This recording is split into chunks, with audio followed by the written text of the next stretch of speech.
स्वामींनी नंतर समाधीनंतरही सांगितलं की हम गया नहीं जिंदा है. दिगंबरा दिगंबरा श्रीपाद वल्लभ दिगंबरा.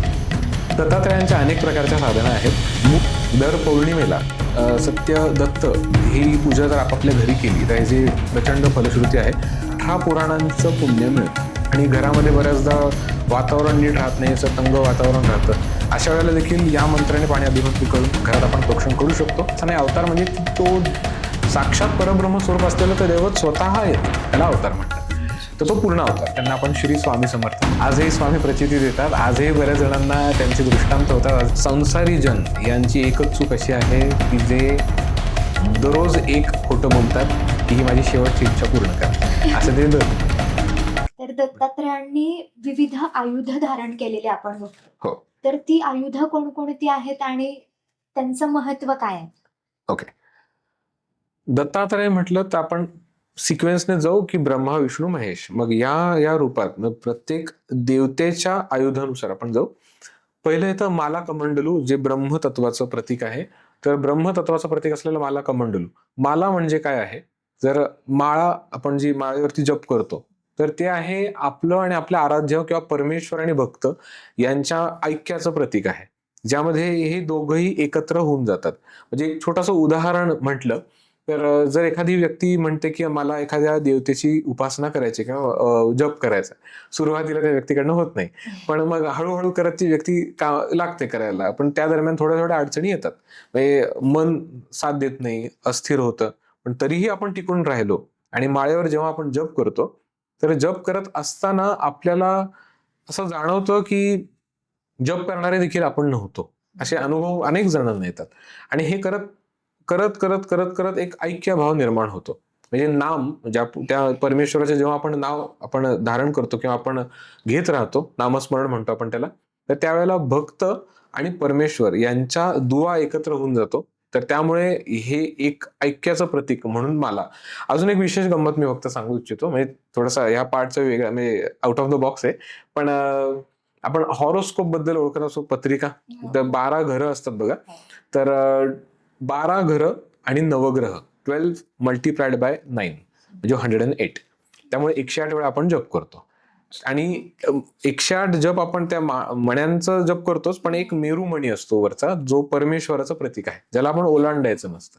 याचा अजून एक अर्थ पण असे येऊ शकतात, किंवा योग मार्ग किंवा तत्वज्ञानातले अर्थ असे येऊ शकतात की आपण जप करायचा, आपण भक्ती करायची, पण पुण्याईचा अहंकार करायचा नाही. त्यामुळे आपण परमेश्वराला ओलांडत नाही, तिथे आपण ते विनम्रतेने परत उलट जातो. असं आपण जप करतो. ही झाली माला. कमंडलू हे जलतत्वाचं प्रतीक आणि पवित्रतेचं प्रतीक. तुम्ही आजही बऱ्याचशा मंदिरांमध्ये पाहिलं असेल, पौराणिक आजही काही मंदिरांना काही दाखले आहेत, त्याचं काही महत्व आहे. अशा ठिकाणी आहे, साऊथ मधले बरेच मंदिरांमध्ये तुम्ही पाहिलं असेल की जिकडे कमंडलू किंवा असं पात्र काहीतरी ठेवतात किंवा शंख देखील ठेवतात, ज्यामध्ये पाणी ठेवलेलं असतं सुरुवातीला. मग देवतांना नैवेद्य दाखवला जातो, आरती होते, भजन होतं, मंत्र पुष्पांजली होते, आणि यानंतर ते जे पाणी जे असतं त्या पाण्याला अभिमंत्रित करतात आणि मग ते सगळ्यांवरती प्रोक्षण करतात किंवा सगळ्यांना तीर्थ रूपामध्ये दिलं जातं. तर याचा देखील असा अर्थ होतो की पाण्यामध्ये हे सगळे संकल्प उतरतात. मी एक सायंटिस्टचं नाव विसरलोय, पण एक रिसर्च झालेला आहे की water has its own memory. पाणी सगळं काही लक्षात ठेवतं आणि पाण्यामध्ये सगळे संकल्प उतरतात. त्यामुळे उघड्या पाण्यासमक्ष आपण काय बोलावं काय नाही हे आपल्यावरती डिपेंड करतं. त्यामुळे जलतत्व जे आहे हे साफ ठेवणं हे गरजेचं आहे. तर हे जलतत्वाचं प्रतीक आणि पवित्रतेचं प्रतीक असलेलं कमंडलू. आता विष्णू तत्वाकडे जाऊ. विष्णू तत्वानुसार शंख आणि चक्र. शंख जे आहे हे शुभतेचे आणि शुभ्रतेचं प्रतीक. शंख. अजून ते नाद लहरींचं प्रतीक. नाद लहरी म्हणजे काय आहे, तर योग मार्गामध्ये नाद लहरी, व्हायब्रेशन्स किंवा आपण कंपन म्हणतो आपण, त्यांना खूप महत्व आहे, फ्रिक्वेन्सीजला महत्व आहे. तर याचं ते प्रतीक आहे. शिवाय शुभतेचं किंवा शुभ्रतेचं पण प्रतीक आपण म्हणू शकतो. याचं एक उदाहरण मी सांगू इच्छितो. बऱ्याचशा आयुर्वेदिक तज्ज्ञांना माझं म्हणणं कळत असेल मी काय म्हणतोय ते. शंख प्रक्षालन एक प्रक्रिया असते, किंवा त्याचं नाव अजून वेगळं असू शकतं कदाचित. शंख प्रक्षालन एक क्रिया देखील आहे म्हणतात, की ज्यामध्ये बॉडी डिटॉक्सिफिकेशनची एक मेथड आहे, ज्यामध्ये पाणी आणि मीठ याचं मिश्रण करून हे थोडं थोडं ग्रहण करत करत वेगवेगळ्या मुद्रा, वेगवेगळे आसन वारंवार करत राहणे. तर आणि बंध देखील लावणे. तर याने आपल्याला असं होतं की आपले इंटेस्टाईन्स जे असतात ते क्लिअर होतात. त्यामुळे म्हणजे कदाचित शुभतेचं प्रतीक असलेलं शंख, त्यामुळे त्याला हे स्वरूप दिलं असावं किंवा नाव दिलं असावं असं मला वाटतं. शिवाय शंख हा आतमधनं फिरलेला असतो, त्यामुळे शंख प्रक्षालन प्रक्रिया असं आयुर्वेदात त्याचा एक उल्लेख येतो. दुसरं आहे चक्र. चक्र जे आहे ते म्हणजे सहस्त्राराचं प्रतीक, सहस्त्रार चक्र. योग मार्गामध्ये आपल्याला माहिती असेल 7 चक्र आहेत, त्यातलं टाळू भागावरचं ब्रह्मरंध्रावरती असलेलं चक्र सहस्त्रार चक्र. सहस्त्र म्हणजे 1000, अरा म्हणजे पाकळ्या. तसंच सुदर्शन चक्राला देखील 1000 पात्या आहेत. तर ते आपल्या सहस्त्रार चक्राचं प्रतीक आहे. तर सुदर्शन चक्राचं महत्व काय आहे, तर ते सुरक्षा आणि संपन्नता किंवा सुरक्षा आणि परमेश्वरी कृपा याचं ते प्रतीक आहे. त्यामुळे सुदर्शन चक्र आहे. अजून शिवतत्वानुसार डमरू आणि त्रिशूळ हे आहे. त्रिशूळ ह्यामध्ये काय, तर त्रिशूळ हे योग मार्गानुसार इडा, पिंगला आणि सुषुम्ना म्हणजे सूर्य, चंद्र आणि सुषुम्ना नाडीचं प्रतीक. या 3 नाड्या आपल्याला आहेत या मुख्य. आणि त्रिशूळाबद्दलची गंमत बघा की जे खाली एकच आहे, वर ते 3 आहेत. तर याचा अर्थ असा होतो की जड तत्वापासून चैतन्य तत्वाकडे जाणे, खालून वर सरकणे. आणि या 3ही नाड्यांचा संयोग एकत्रित हे येतात ते म्हणजे आज्ञाचक्र. त्यामुळे आज्ञाचक्रापाशी, आणि शिवाय गंमत बघा की शिवतत्वामध्ये देखील आज्ञाचक्राला, शांभवी मुद्रेला खूप महत्व आहे. तर आज्ञाचक्रापाशी आलेलं हे आपलं त्रिशूळ म्हणू आपण, की ज्याने आपल्याला गुरुतत्वापासून परमेश्वरी तत्व, 7 चक्रांमध्ये तत्व आहेत. पृथ्वी, जल, अग्नी, आकाश, वायू तत्व हे पंचमहाभूतात्मक झाले. आज्ञाचक्रामध्ये गुरुतत्व आणि सहस्त्रामध्ये परमेश्वरी तत्व. तर या 3ही नाड्यांच्या आधारे आपलं चैतन्य तत्व गुरुतत्वापासून परमेश्वरी तत्वाशी ऐक्य पावणे म्हणजे त्रिशूळ. आणि डमरू जे आहे, डमरू हे उत्पत्ती आणि विनाश याचं एकत्रित प्रतीक, किंवा आपण म्हणू आदी सृष्टीचं प्रतीक. दर्शकांना देखील माझं सांगणं आहे की जर समजा तुम्ही गुगल सर्च केलं southern crab nebula image of डमरू, हे जर तुम्ही सर्च केलं तर तुम्हाला एक सुंदर एक इमेज दिसेल, यामध्ये डमरूचा आकार असलेलं ब्रह्मांडाचे रूप तुम्हाला दिसतील. तर हे देखील आहेत. ही झाली आयुध. पण त्या व्यतिरिक्त देखील मी काही गोष्टी सांगू इच्छितो की दत्तात्रयांच्या मागे गोमाता असते. तर ती गोमाता किंवा कामधेनू म्हणतो आपण तिला, ती प्रेम आणि करुणेचं प्रतीक, आणि ती त्या रूपाने आपल्याकडे बघत असते, त्या नजरेने. आणि 4 श्वान असतात, तर ते 4 श्वान म्हणजे 4 वेदांचं प्रतीक. तर अशा प्रकारे दत्तात्रयांनी सगळ्या प्रकारची आयुध धारण केलेली आहेत की जे वेळ प्रसंगी आपल्याला टोचायला म्हणून, नाही तर आपल्याला जागृत करायला म्हणून ते धारण करत असतात. दादा, जसं नारायणांची सत्यनारायण ही पूजा आपण करतो किंवा शिवांची लघुरुद्र ही पूजा असते, तसंच दत्तात्रयांची कोणती पूजा आपण केली पाहिजे घरात किंवा ऑफिसमध्ये? ओके, खूप छान प्रश्न आहे हा. आणि हा प्रश्न मला बऱ्याच जणांनी आधी विचारला होता. तर आता पॉडकास्टच्या मार्फत जास्तीत जास्त लोकांपर्यंत हा संदेश जावा. सत्यनारायण जशी नारायणांची आणि महादेवांची लघुरुद्र आहे, तसं संबंधित असे सत्य संबोधन केलेलीच पूजा अशी जी आहे दत्तात्रयांची, त्याला सत्यदत्त म्हणतात. सत्यदत्त पूजा ही दत्तात्रयांचे शिष्य सत्ययुगामध्येच होऊन गेले, ते आयुराजा यांनी ह्या सगळ्या पूजेचं विधान लिहून ठेवलेलं आहे, असं बऱ्याच जाणकारांचं मत आहे. तर सत्यदत्त व्रत असं देखील आहे. सत्यदत्त व्रत आपणही करू शकतो किंवा आपण ब्राह्मणांकरवी देखील ही पूजा घडवून आणू शकतो. इन जनरल सत्यनारायण सगळीकडे होतोच, पण हा प्रश्न खूप छान आहे की दत्तात्रयांच्या भक्तांनी जर समजा दर पौर्णिमेला सत्यदत्त ही पूजा जर आपापल्या घरी केली तर ह्याची प्रचंड फलश्रुती आहे. सत्य नामक ज्या ज्या पूजा आहेत, हे सत्यनारायण आहे, तसं सत्य शिव आहे, ती महादेवाची उपासना होते त्यामध्ये किंवा पूजन, तसं सत्य विनायक आहे, आणि तसंच सत्यदत्त आहे. तर हे सत्य व्रत जे असतात यांचं पूजन आपण दर पौर्णिमेला करणं खूप छान. किंवा असं म्हणतात की सत्य नामक ज्या पूजा आहेत यांना तिथी किंवा योग लागत नाही किंवा मुहूर्त लागत नाही. कुठल्याही वेळेला कुठल्याही ठिकाणी कधीही आपण ते करू शकतो. पण पौर्णिमा विशेष करून लोक त्याचा अवलंब करतात, कारण या दरम्यान असं असतं की मुख्य देवतेच्या पूजनाच्या आधी आपण नवग्रहांचं देखील पूजन करतो.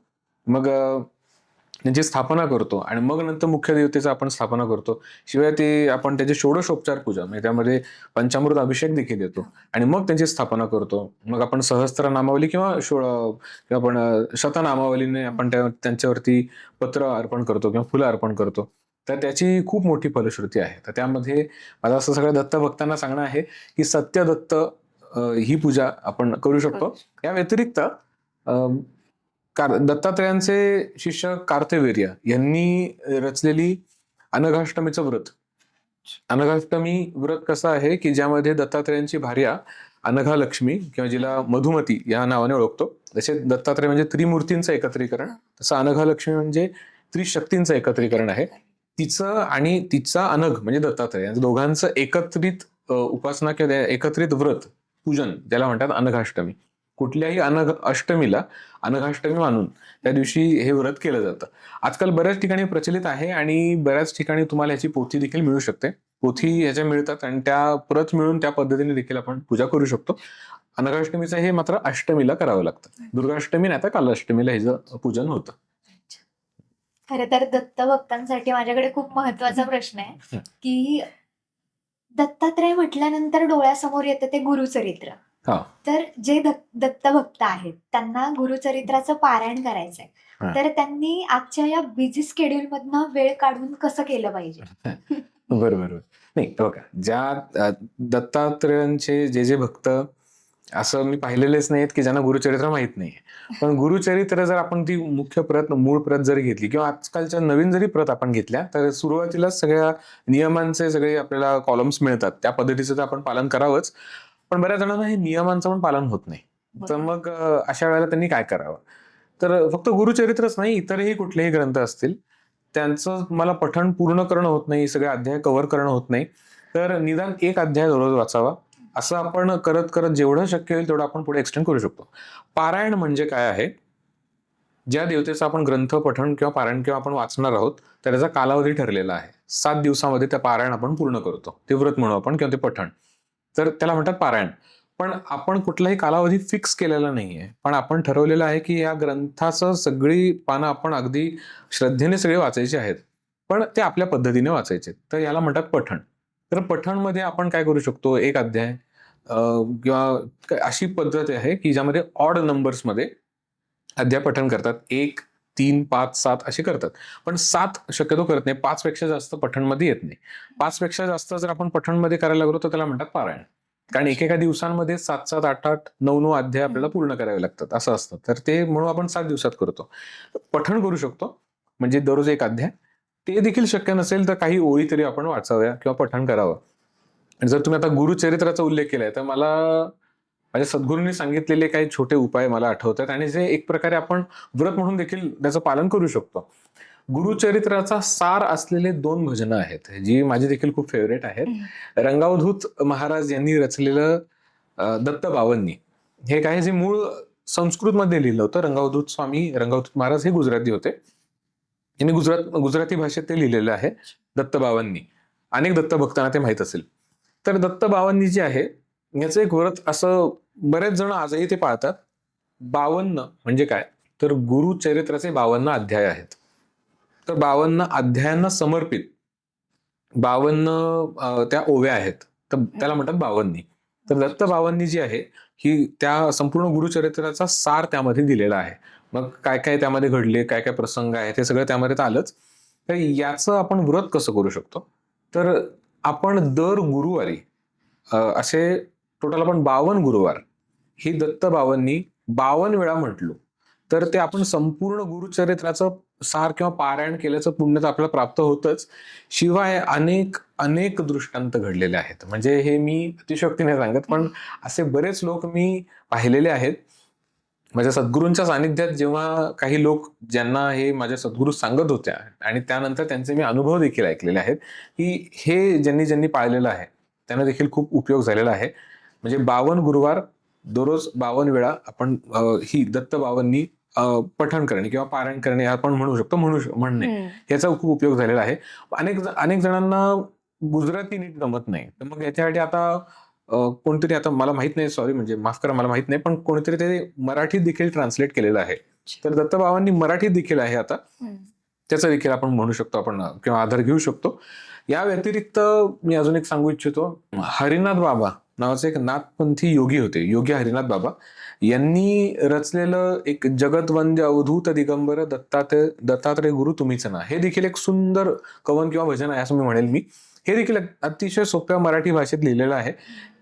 हे भजन जरी तुम्ही ऑडिओ ऐकत असाल किंवा तुम्ही म्हटलात तर खूपच छान. यामध्ये देखील सेम की संपूर्ण गुरुचरित्राचा सार त्यामध्ये दिलेला आहे, की अगदी छोट्या छोट्या ओळ्यांमधून आपल्याला मोठ्या मोठ्या गोष्टीचं ज्ञान आपल्याला त्यातनं होतं, की गुरुचरित्रात काय काय घडलं, काय काय येतं. एक ह्यालाच अनुसरून एक वेगळा विषय नेमका सांगू इच्छितो, म्हणजे मला आता आठवलं म्हणून सांगतो, जे दत्त भक्तीला अनुसरूनच आहे. हरिनाथ बाबांनी लिहिलेलं आहे. त्यांचे सद्गुरू ज्या होत्या त्या विठामाई जोगन ज्या होत्या, त्यांच्या कृपाशीर्वादाने योगी हरिनाथ बाबा यांनी रचलं. तर त्या शेवटला याच भजनामध्ये त्यांचा उल्लेख देखील येतो, की विठामाईचा दास मूळपणी अंगीकारला तुम्हीच ना वगैरे, असं त्यामध्ये उल्लेख येतो. फार सुंदर आहे. या विठामाई जोगन यांच्याबद्दलचा एक छोटासा उल्लेख मला करावासा वाटला. दत्तात्रयांबद्दलचा उल्लेख होतोय म्हणून. तुम्ही नवनाथांपैकी गोरक्षनाथांबद्दलची कथा ऐकली असेल, ज्यामध्ये मच्छिंद्रनाथ संपूर्ण देशात फिरत होते, भ्रमंती करत होते. त्या दरम्यान ते एका क्षेत्री गेले आणि तिकडे एक वांज स्त्री होती. ती म्हणाली की मला पुत्र प्राप्ती व्हावी, यासाठी तुम्ही मला काहीतरी तुम्ही मंत्र द्या, नाहीतर विभूती द्या. त्यावेळेला मग मच्छिंद्रनाथांनी भस्म किंवा विभूती ही मंत्रून अभिमंत्रित करून त्यांना दिली आणि त्यांना सांगितलं तुम्ही याचं ग्रहण करा, तुम्हाला अपत्य प्राप्ती होईल. तर ती बाई घरी जाते. तिचे शेजारी जी असते ती म्हणते की तू कुठल्याही माणसाचं ऐकते आणि त्याने काहीतरी दिलंय, तू घेतलं. अविश्वास ती शेजारची बाई सांगते, दाखवते. मग हिचाही अविश्वास बसतो आणि मग ही बाई ते उकिरड्यावर टाकून देते. आणि ती विभूती टाकल्यानंतर असं होतं की 12 वर्ष होतात. म्हणजे मच्छिंद्रनाथांनी त्या वांज स्त्रीला सांगून ठेवलेलं होतं की मी 12 वर्षानंतर येईल परत, त्यावेळेला तो जो पुत्र होईल तो मला दे. तर ती बाई विसरून जाते आणि मग 12 वर्षानंतर देश संचार सगळीकडे करून मच्छिंद्रनाथ परत येतात आणि मग म्हणतात की माहीत मुलगा कुठे. त्यावेळेला मग ती स्त्री ती सगळं सांगते की मी अविश्वास दाखवला, त्यामुळे मग मी ते टाकून दिलं. काही ठिकाणी असा उल्लेख आहे उकिरड्यावर, आणि काही ठिकाणी उल्लेख आहे की जिथे गोमातेचं आपलं पवित्र शेण जिथे साठलेलं असतं तिथे, म्हणजे माझं म्हणणं तेच आहे की तिथेच असावं असं माझं म्हणणं आहे. तर तिकडे ते टाकलेलं होतं. मग मच्छिंद्रनाथ त्यांच्या योग वाणीने एकदम काय म्हणू आपण, वाघाप्रमाणे अगदी त्यांनी आवाहन, अगदी डरकाळी फोडल्याप्रमाणे त्यांनी मग आवाहन केलं की गोरक्षनाथा तू बाहेर ये. तर मग 12 वर्षाचा मुलगा त्यातून मग त्या आपण शेणाचा जो साठा होता तिथून मग ते बाहेर आला. त्यांना आपण गोरक्षनाथ म्हणतो. तर मग इथून पुढे मग ती बाई वान स्त्री जी आहे मग तिने माफी मागितली. मग नंतर तिला पण अभय मुक्त केलं, मग अभय प्रदान केलं आणि मग ते मच्छिंद्रनाथांबरोबर गोरक्षनाथ निघून गेले. इथपर्यंत आपण जाणतो.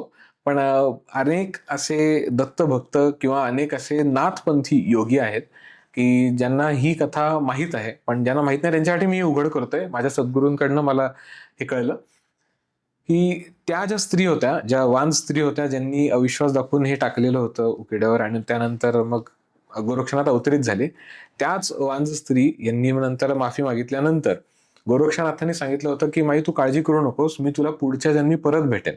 तर त्याच वान स्त्री म्हणजे विठामाई जोगन ह्या परत अवतरित झाल्या आणि मग त्यांच्याच आशीर्वादाने, अर्थातच त्यांनी आशीर्वाद दिला म्हणून योगी हरिनाथ बाबा यांना ते काव्य स्फुरलं आणि मग त्यांनी संपूर्ण गुरुचरित्राचा सार लिहून काढला.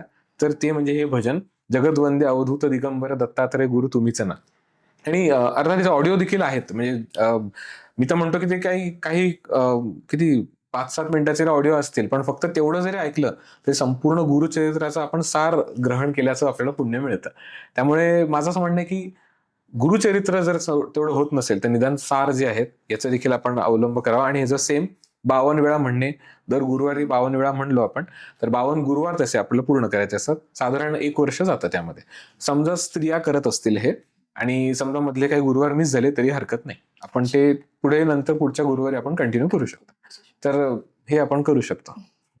दादा, महत्वाचा प्रश्न असा की आता आपण सगळ्याच गोष्टी बोललो त्यांच्या अवतारांबद्दल किंवा पूजा कशी करायची, सगळ्या गोष्टी बोललो. तर त्यांचे स्तोत्र आणि मंत्र मला त्याविषयी विचारायचं आहे. आणि जर आपल्याला आरोग्याच्या समस्या असतील तर ते आपल्याला उपायकारक ठरतात का? हो, खूप छान प्रश्न आहे हा. टेंबे स्वामी, परमपूज्य वासुदेवानंद सरस्वती टेंबे स्वामी यांनी रचलेले अनेक अशी स्तोत्र आहेत की जे आपल्या सर्वांना आजही उपयुक्त ठरू शकतात. आता आरोग्याच्या संबंधित जर तुम्ही म्हणालात तर शारीरिक आरोग्य आपलं नीट राहण्यासाठी त्यांनी एक सुंदर स्तोत्र लिहिलेलं आहे. सर्व रोग शमनार्थ दत्तात्रय स्तोत्र. हे देखील आहे. दर्शकांनी हे नोंद करून ठेवावी आणि याचा जास्तीत जास्त आपण काय म्हणू आवर्तन करावी.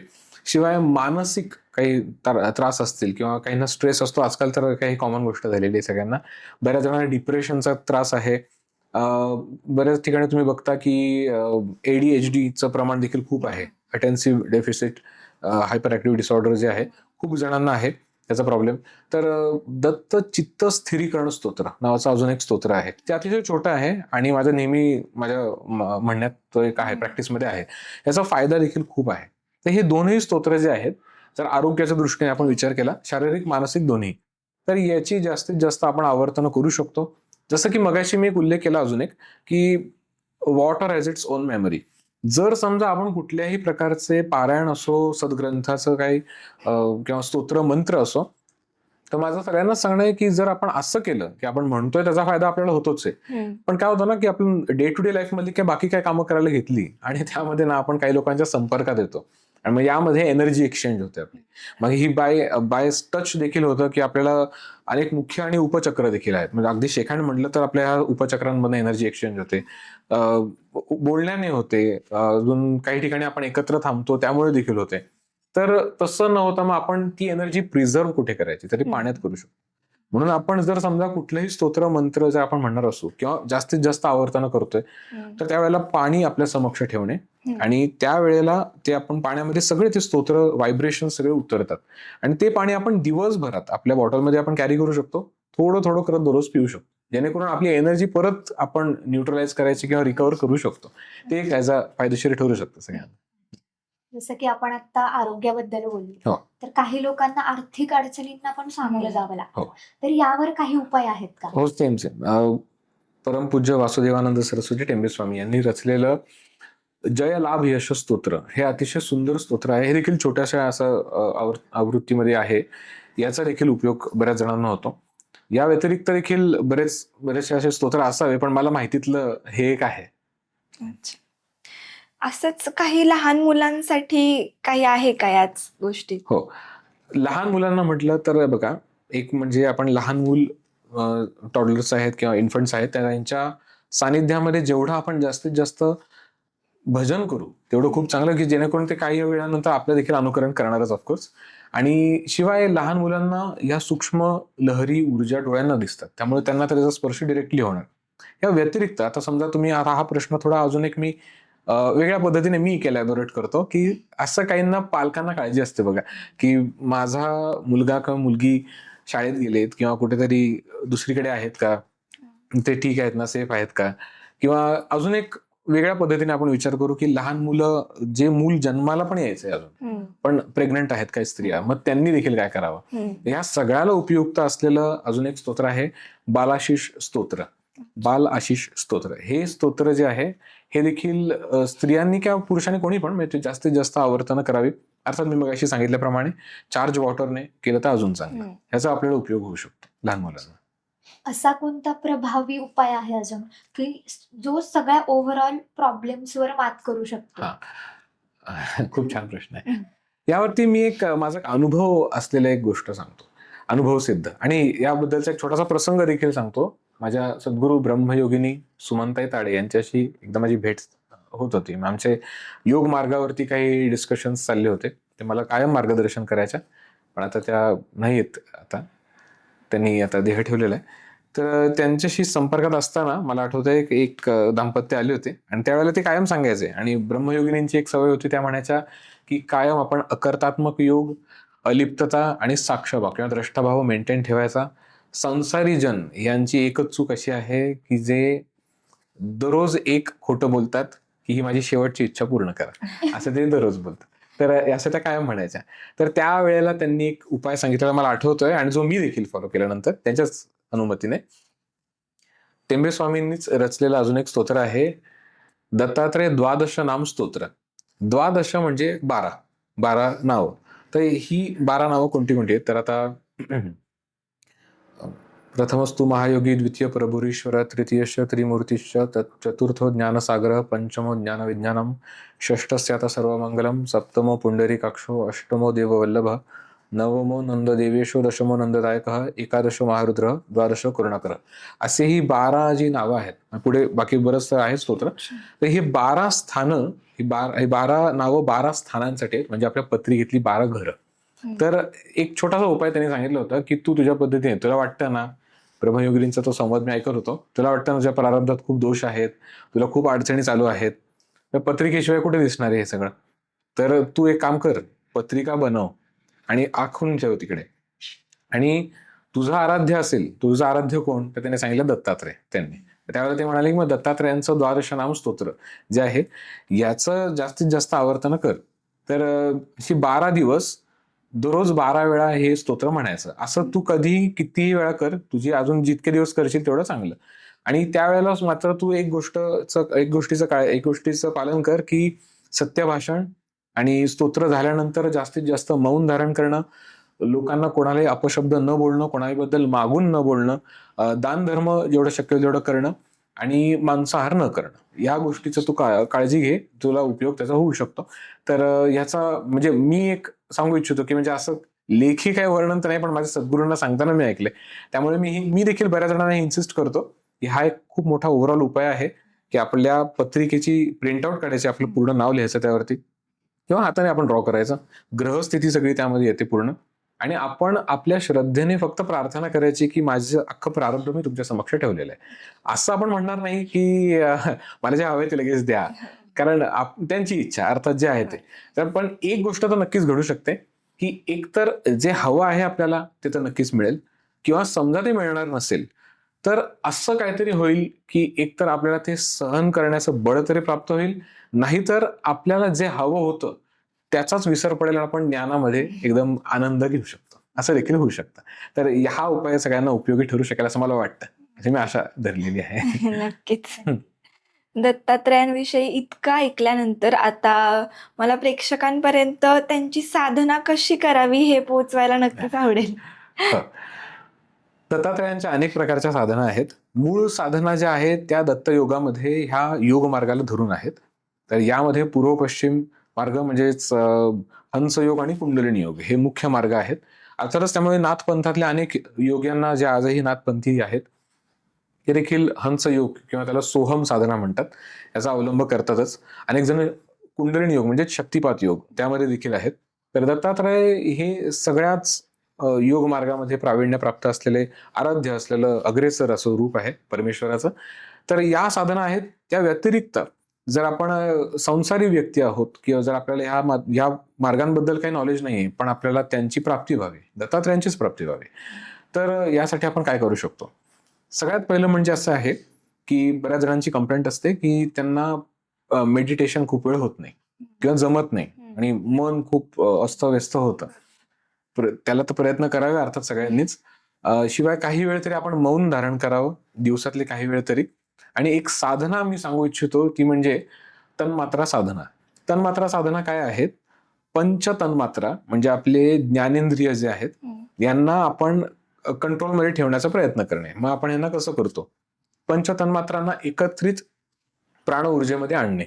अतिशय सोपा प्रकार, ज्यामध्ये आपण एक पुस्तक घ्यायचं किंवा नोटबुक घ्यायची आणि पेन किंवा पेन्सिल काय आपल्याकडे असे उपलब्ध असेल ते, आणि आपण आपल्याला जो गुरुमंत्र आपल्या सद्गुरूंकडनं प्राप्त झाला असेल किंवा आपण दत्तात्रयांचं बोलतोय तर मग दत्तात्रयांचे मंत्र जे आहेत त्या दत्तात्रयांचे कोणताही मंत्र जो आपल्याला भावलेला आहे, आवडलेला आहे, तो आपण उच्चारण करता करता लिहून काढणे. असं आपण निदान एक पान तरी किंवा 108 वेळा तरी दररोज आपण लिहून काढायचा. आणि जेवढा वेळ मिळेल तेवढा आपण लिहून काढत राहिलो त्याचा आपल्याला उपयोग होऊ शकतो. याला पंचतन्मात्रा साधना का म्हणतात? या दरम्यान असं होतं की आपण उच्चारण करतो, त्यामुळे जिभेचा वापर झाला, आपण बघतोय त्या मंत्राला बघतोय त्यामुळे डोळ्याचा वापर झाला, आपण हाताने लिहितोय त्यामुळे स्किनचा वापर झाला, आपण जे उच्चारण करतोय ते कानांनी पण आहे त्यामुळे कानांचा वापर झाला. आणि या सगळ्या चारही इंद्रियांना आपण एका दत्त नामाने वश केल्यामुळे आपलं नाक म्हणजे आपला श्वास जो असतो तो डीप ब्रिदिंग आपोआप व्हायला लागतं. आणि हे अनुभव घ्यावे सगळ्यांनी. हे आपण करायला लागलो की अचानकपणे आपल्या लक्षात येतं की आपलं डीप ब्रिदिंग आपण स्टार्ट केलंय. आणि डीप ब्रिदिंग पण का गरजेचं आहे तर ते डायफ्रामॅटिक व्हायला पाहिजे. डायफ्रामॅटिक का गरजेचं आहे? डायफ्राम नावाचा आपला ऑर्गन आहे. तर आपण श्वास घेताना ॲबडॉमिनल म्हणजे श्वास घेताना पोट बाहेर गेलं पाहिजे, श्वास सोडताना पोट आतमध्ये गेलं पाहिजे. पण आपण जेव्हा त्रासामध्ये अडकतो, मानसिक चिंतेत असतो, भावनिक गुंतागुंती झालेली असते, त्यावेळेला आपण उलट श्वास घेतो. श्वास घेतो तेव्हा छातीवर आणि सोडतो तेव्हा छाती आतमध्ये. तर असं चुकीचं देखील होऊ नये. तर त्यासाठी ही तन्मात्रा साधना बेसिकली तरी सगळ्यांना उपयोगी ठरू शकते असं माझं म्हणणं आहे.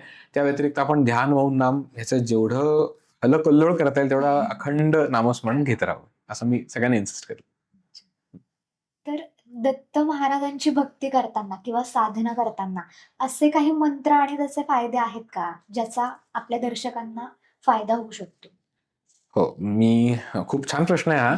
आणि थोडं मी आठवण्याचा प्रयत्न करतो कारण मला काही सद्गुरूंकडनं पण माझ्या काही मंत्र मिळालेले आहेत आणि काही पारंपरिक मंत्र देखील आहेत जे ऑलरेडी लोकांना माहीत आहेत.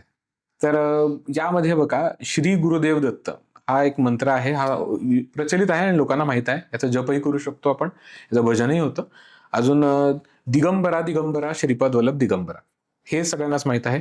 तर या भजनाचे किंवा हा मंत्र जो आहे याची जर आपण अक्षरं मोजली तर ही टोटल आहेत 18. तर या मंत्रामार्फत आपण हे जेवढ्या वेळा म्हणू त्यांनी आपल्याला 18 पुराणांचं पुण्य मिळतं. 18 पुराणांची देखील कृपा होते. त्यामुळे हा एक मंत्र आहे, जागृत आहे या कलियुगातल्या तरुणोपाय असं म्हणेल मी.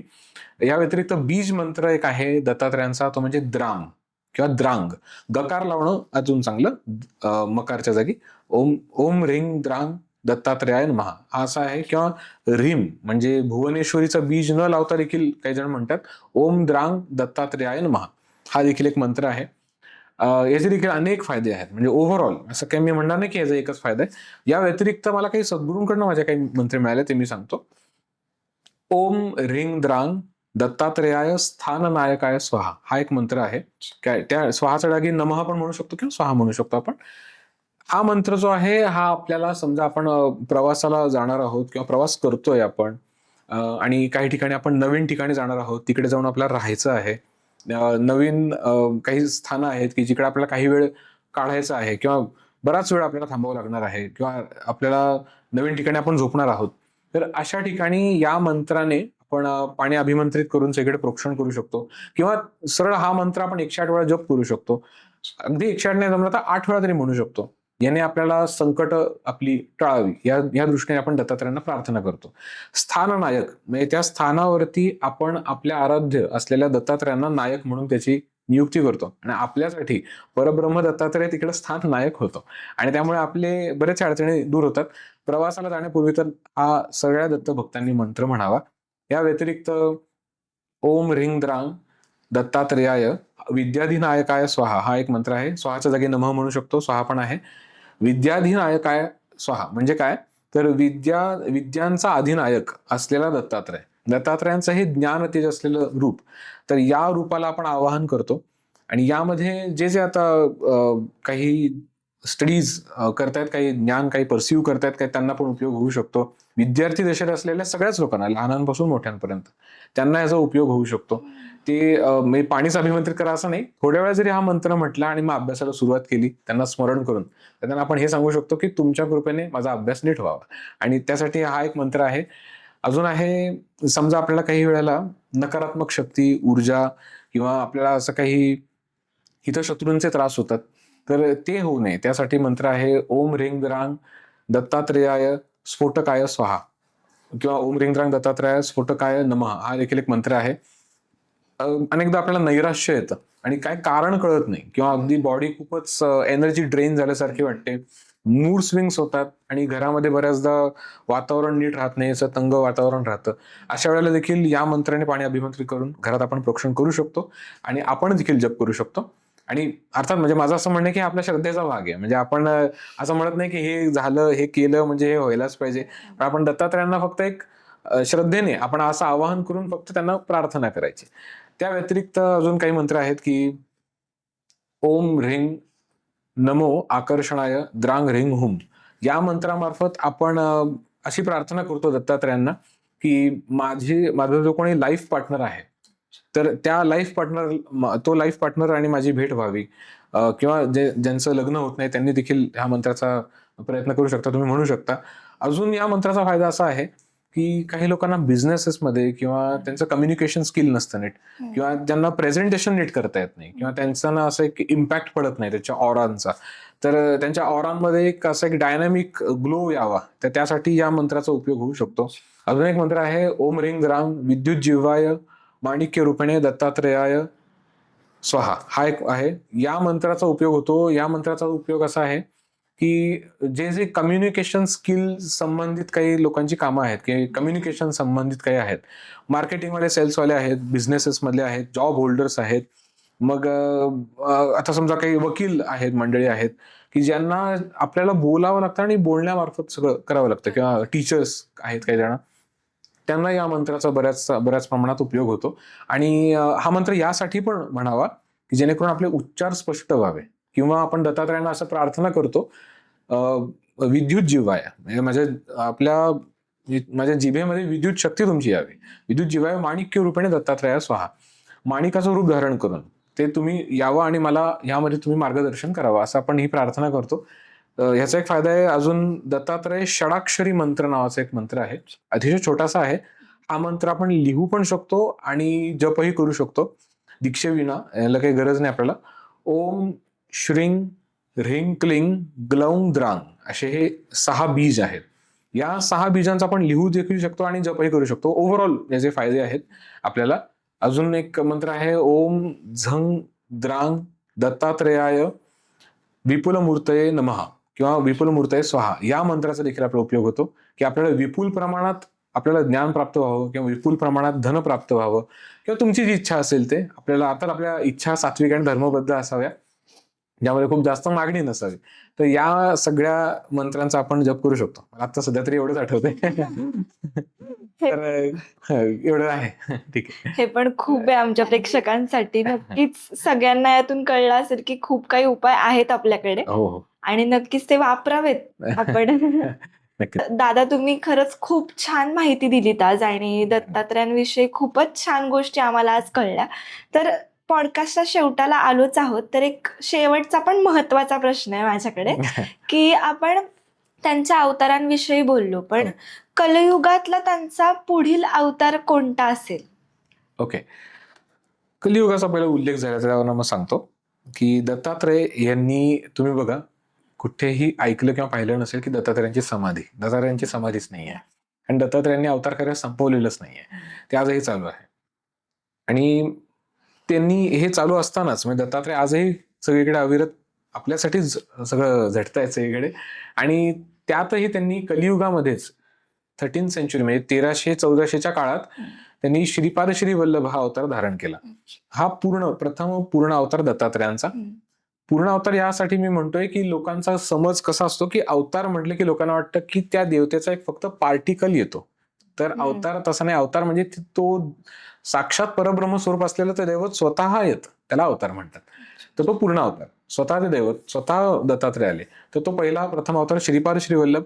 आणि हे अवतार कार्य 30 वर्ष चाललं. मग हे पिठापूर कुरवपूरमध्ये त्यांच्या अनेक लीला झाल्या, आणि त्यानंतर ते कृष्णा नदीवर अंतर्धान पावल्यानंतर मग तो देखील अवतार त्यांनी संपवला नाही.